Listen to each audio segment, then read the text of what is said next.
All right, I'm in Prince George, British Columbia. I've dropped my bike off to get the tires swapped. Shout out to Chris at Chris's Import Cycle. Thank you so much. He's just got a little shop in his backyard that he sort of does part-time, and it's really cool. I'll see if he'll let me take some videos and pictures and stuff, but he's just got really, really cool toys all around the place. And yeah, he said, okay, drop it off, hop in the car, drove me into town. I'm gonna spend a couple hours here resupplying before I head north. And he said he'll come pick me up when the bike's done. So unbelievable. Hopefully I can check back in with you at the garage, show you a couple things. All right, I'm back at Chris's Import Cycle. He came and picked me up, and he's been gracious enough to let me show his garage.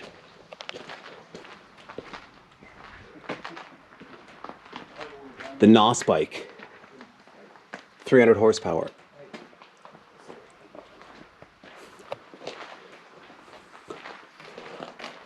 There's Chris. Say hello. Hello. The man himself. Boy, I won't put. Can I show the airplane? Sure, show whatever you want. I won't just start digging around. I think these are so cool. In there, yeah. Put the light on. Oh, it's like Toyland. There's some here. Look at all this. Choppers, yeah. Unbelievable. Your tyres. My tires. Thank you, sir, again for holding on to them. All right, check in with you guys later.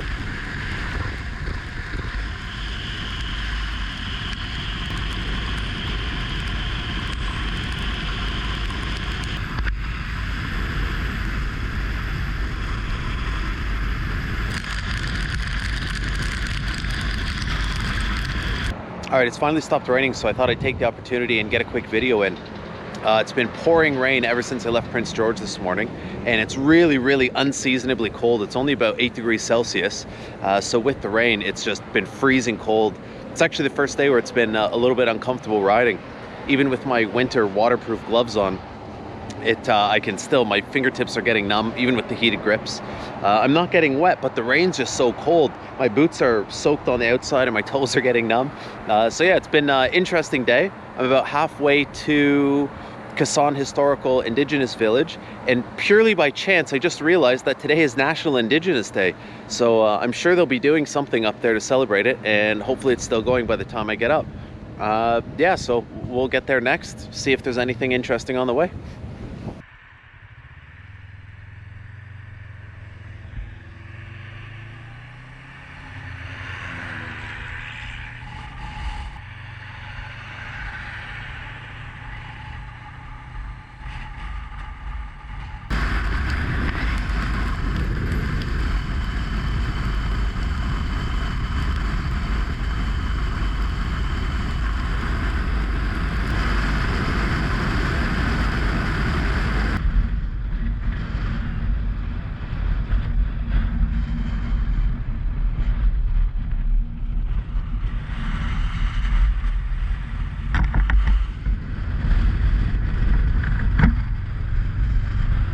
All right, I'm at the Kasson Historical Indigenous Village.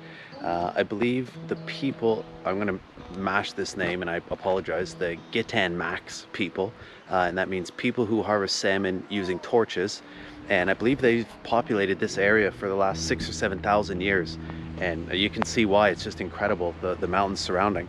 And it is National Indigenous Day, so I'm gonna go take a look and see what we can find. Let's go.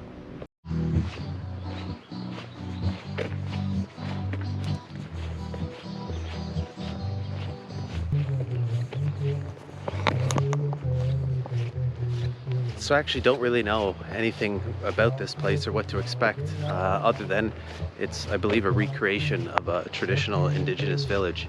Just due to the nature of their culture, there's not a lot of sites like there is European ones built of stone and stuff. Their stuff would have been a lot of, well, it would have been all wood, any semi-permanent or permanent structures.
So the Gitsan people, who this village belongs to, they were very successful people. Apparently this valley is very abundant in wildlife like fish and animals to hunt.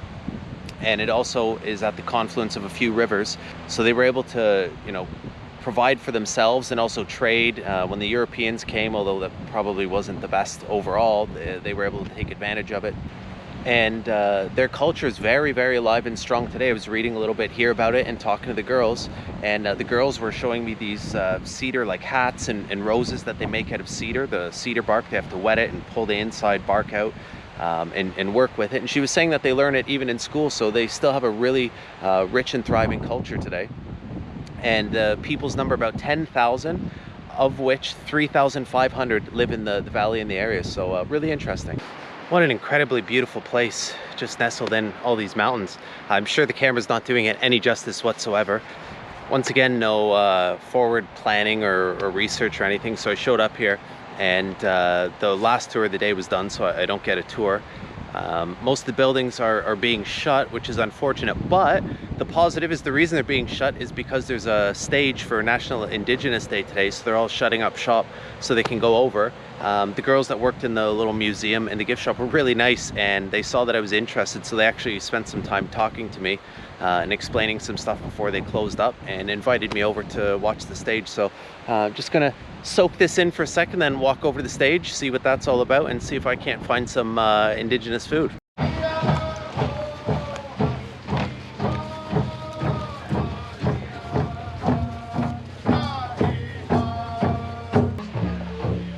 Say hello to my friend Caitlin. She's been so gracious. I showed up after the tour, and she's my personal tour guide. Say hi. And they're doing traditional drum music.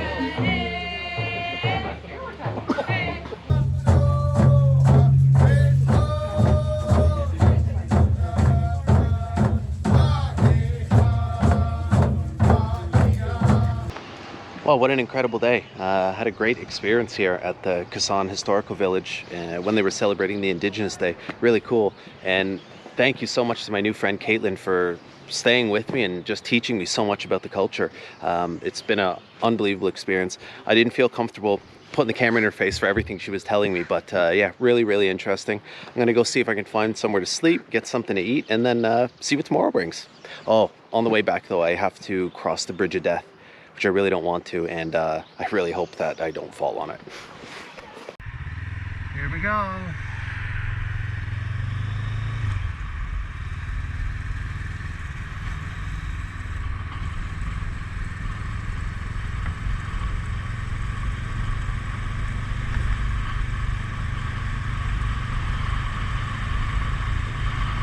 I hate you so much. I hate you, I hate you, I hate you.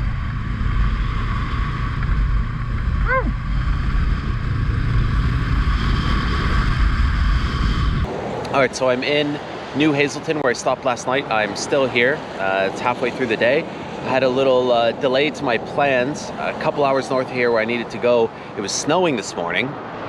Crazy. It's the end of July actually. So that it wasn't really doable. I would have considered going through it, other than the fact that the other wrinkle is there isn't a single hotel room available within a few days ride north of here, which I'm okay. I'm prepared to camp, but I'm not prepared to camp riding through snow and then setting up camp in snow and rain and stuff. So I decided to wait it out here for the day, because in 2 days it's going to be 25 degrees and sunny, which is, again, snow to 25 degrees and sunny in 2 days, whatever. I'm still 2,500 kilometers away from where I need to get to in the Arctic, so that's interesting. Yeah, so I'm just going to wait here, and then the next week should be considerably warmer, and then that's fine for me to camp. So while I'm here, I'm actually traveling along what they call the Highway of Tears. Very sad. I guess it's called that because there's been a huge amount of people that have gone missing, specifically women, and specifically Indigenous women, hitchhiking and getting along this road. It's just so remote. I'm also really surprised. A lot of places, once I got north of Prince George, everywhere I stopped, there's just posters for missing people everywhere. It reminds me of something I saw in Northern California, where people just go missing like crazy around there. Yeah, don't know what else to say about that. So I'm gonna hang out here for the day, take care of a couple things, get some food, real food into me, and yeah, hopefully make it tomorrow. Tomorrow should be warm, kind of rainy, and then it looks like I might be lucky and get a few days of sun.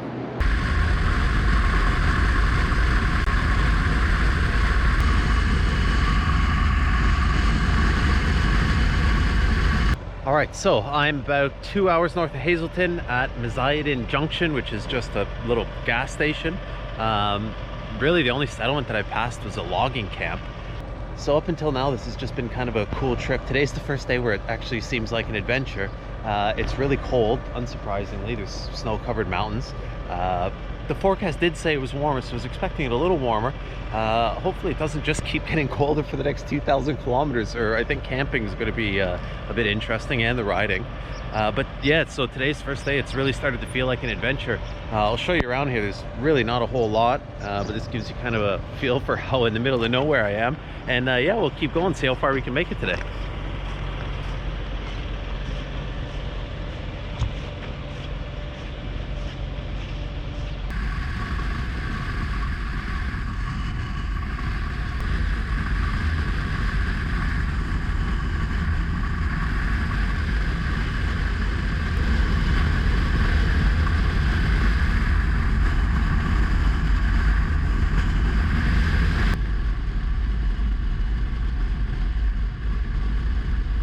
All right, so I've done about 750 kilometers today, up Highway 37.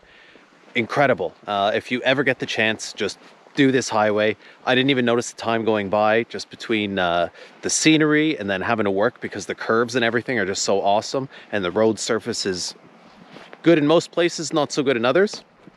Yeah, so it's, I don't know, I think it's about 6:30, almost 7 o'clock. I'm at a provincial park here. I'm going to go in and see if there's room for me to camp. I hope there is, because if there's not, don't know where else I'm going to go. But yeah, I'll check in when I find somewhere to sleep. I also realized that most of my riding footage is going to be unusable. It's really difficult to get, because as soon as you clean the lens off, it just gets smashed up with bugs almost immediately.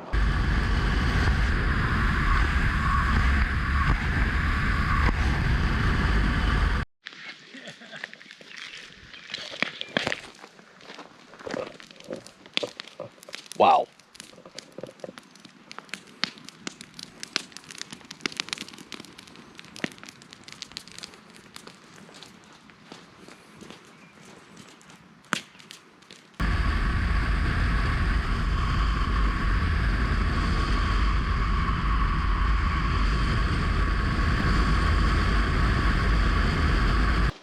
Oh man, as soon as I stop, the bugs just swarm. So I've been riding through this for about 10 minutes. I talked to a guy yesterday. He said it goes on for about a 20-minute ride. Not sure well you can see behind me, all the sort of barren trees. This is actually where a forest fire happened about 10 years or so ago. And it's just barren and desolate around it. You can start to see some of the new growth forest coming in. But yeah, that's what all the little burned out trees looking are.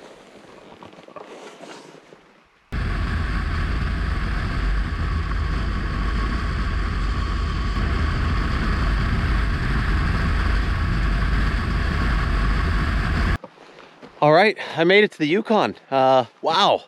I spent the night last night in Boyle Lake Provincial Park, just south of here in BC. Incredible, like what a cool campsite. So lucky that I came across it. I don't know what lies ahead, but I made it to the Yukon. I actually feel a bit of a sense of accomplishment, and let's see how far we can get today. I'm gonna go to Carcross Desert next.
doing? Good. Where's the desert? The desert would be that way. If you look right up there, you see the sand up in there?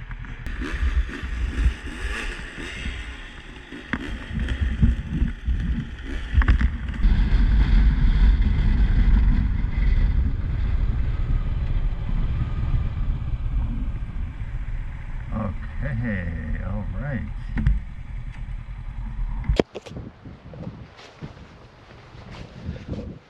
All right, so I'm at the Carcross Desert, which is the smallest desert in the world, which is just so cool. It's actually technically not a desert, it's a glacial lake. So about 10,000 years ago, when this whole area was covered in glaciers, as they started melting and receding, this was a lake, and over however long it was, all the silt and sediment stuff came to the bottom just like a normal lake. And then once the glaciers went away and it all evaporated, it became the world's smallest desert. So my initial plan was to, it allows motorized use, so my initial plan was to offload all my stuff and just see how far I could get around here for the day. I've since thought better of it. One, I don't want to leave my luggage out in the middle of nowhere for someone to take. Two, I have, geez, it's very windy. Two, I have, looks like a 5-day window for the Dempster that's going to be sunny and not wet. So I'm just going to seize that opportunity. Might be able to hit this on the way back. And then the other thing was, I'm so far from anywhere, I don't want to break anything on the bike. And I don't want to just get it all clogged with sand before I go and punish it on the Dempster. So I'll have to do the next best thing and send the drone up.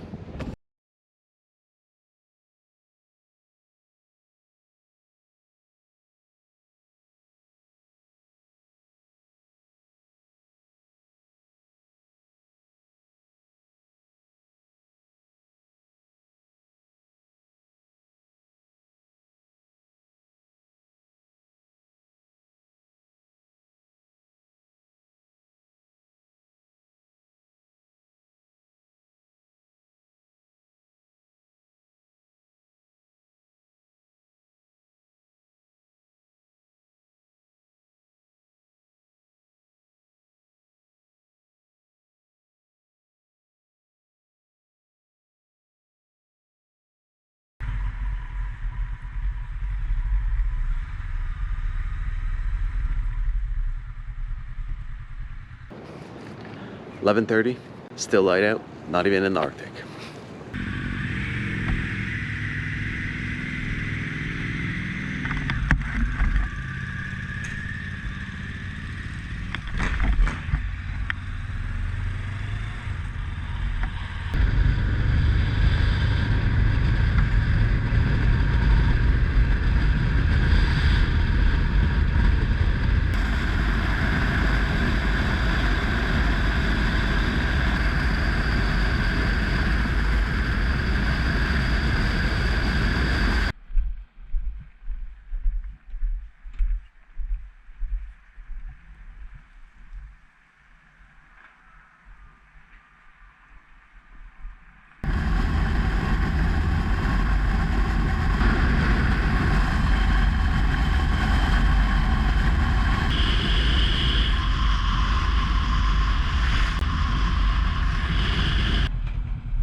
How cool is this?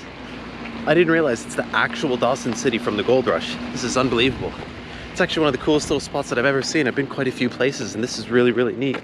It took a long time to get here. So my original plan was when I get here to head over to the Alaska border, which is the most westernmost point in Canada, and just cross over and say that I've been to Alaska. Unfortunately, the border closes at 7. I left Whitehorse at about 9:30, 10, and it's only about 550 kilometers, and it took all day. Like it's 6:30 right now. It was just, the roads were beautiful. The scenery was stunning, nice curvy roads. Just some of the road surface was really varied, as hopefully you saw in the video if bugs didn't cover it. So you just had to slow down, potholes, and there was a couple sections of construction which were like, getting around here. The construction was like 20 kilometers long and you had to follow one of those lead follow cars and you had to wait 15 minutes for the car to show up every time. So I won't be able to do that today. Tomorrow I'm going to head up to Dempster, so I'll have to do Alaska on the way back. But I hope, oh, it is open now. It wasn't open before. Should we go in and check out Diamond Tooth Gertie's gambling hall? All right, so I managed to run into a group of guys that I've been kind of riding back and forth with for the last couple days.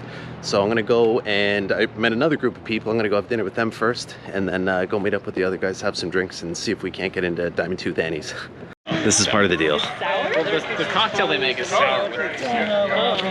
I think it's called sour toe, as in like rotten toe. It's like a whiskey sour. Sour now.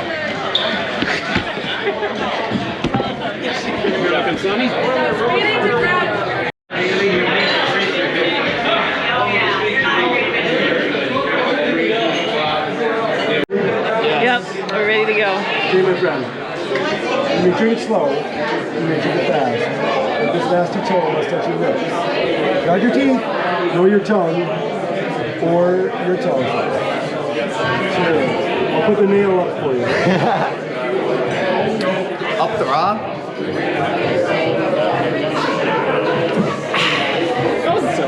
No.